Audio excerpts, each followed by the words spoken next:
08, l'université des fourmis.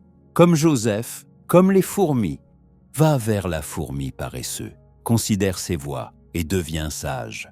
Elle n'a ni chef, ni surveillant, ni maître. Elle prépare en été sa nourriture, elle amasse pendant la moisson de quoi manger.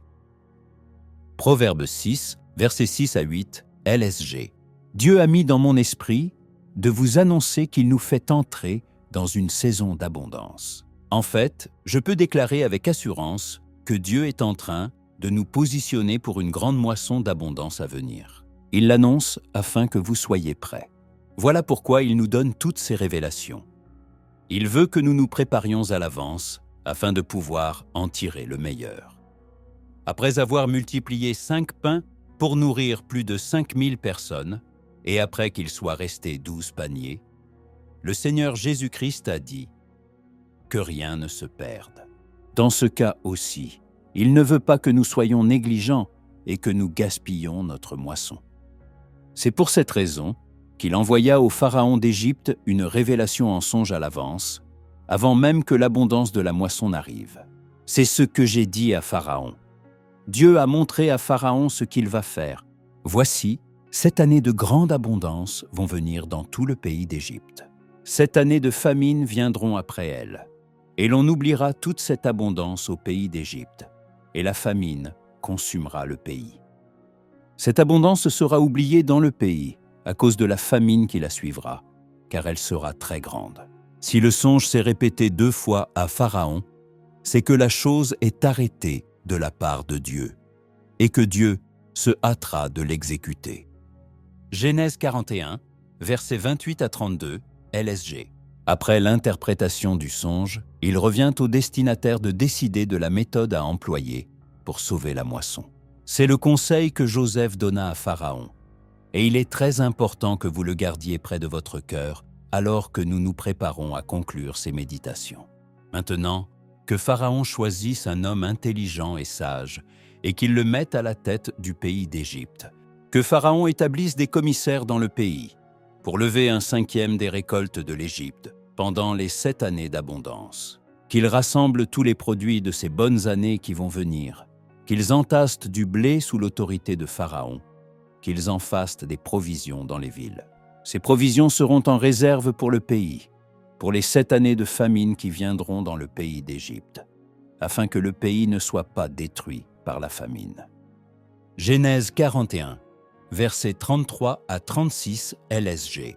Beaucoup de personnes parlent de ce que Dieu leur a révélé, mais elles ne se rendent pas compte que, dans la plupart des cas, il leur appartient de décider de la méthode qu'elles vont employer pour s'y préparer.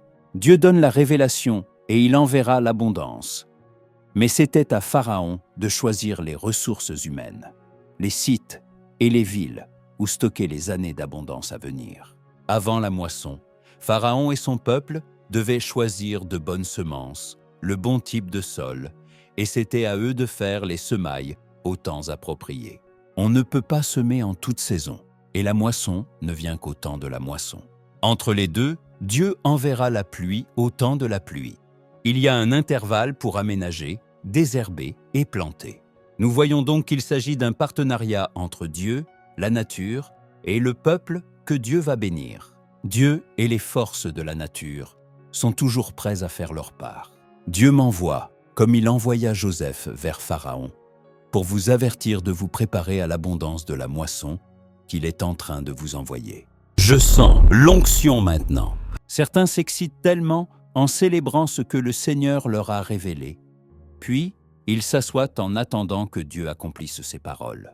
Après avoir attendu en vain, ils concluent que Dieu n'a pas tenu sa parole. Je veux que vous observiez la détermination de Pharaon à obtenir l'interprétation de ce songe, à n'importe quel prix. Savez-vous que Pharaon a brisé le protocole lorsqu'il a fait venir un esclave prisonnier directement à la réunion exécutive avec les dirigeants de la nation? Peu importe le nombre de bains que Joseph aurait pris ce jour-là, l'odeur de la prison serait restée sur lui.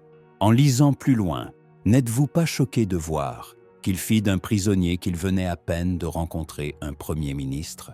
Voilà à quel point il était passionné pour obéir à la révélation et sauver son pays. Je vous suggère vivement d'être vous aussi déterminé à faire tout ce qu'il faut afin que l'abondance que Dieu envoie puisse durer au-delà du temps de la moisson.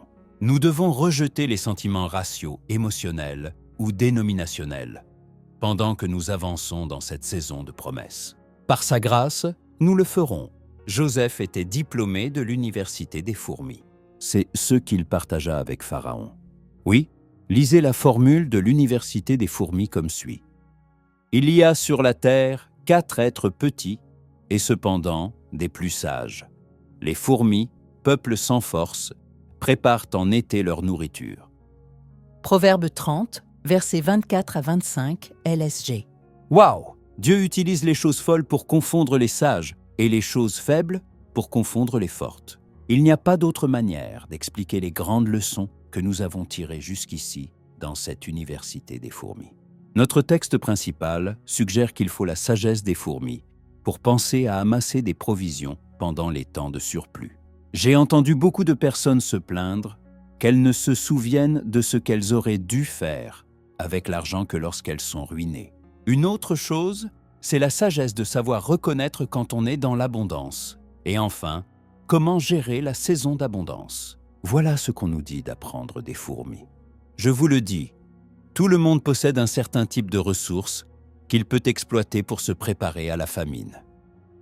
La plupart des jeunes ne reconnaissent parfois pas que le temps et la jeunesse sont de grands atouts jusqu'à ce qu'ils vieillissent.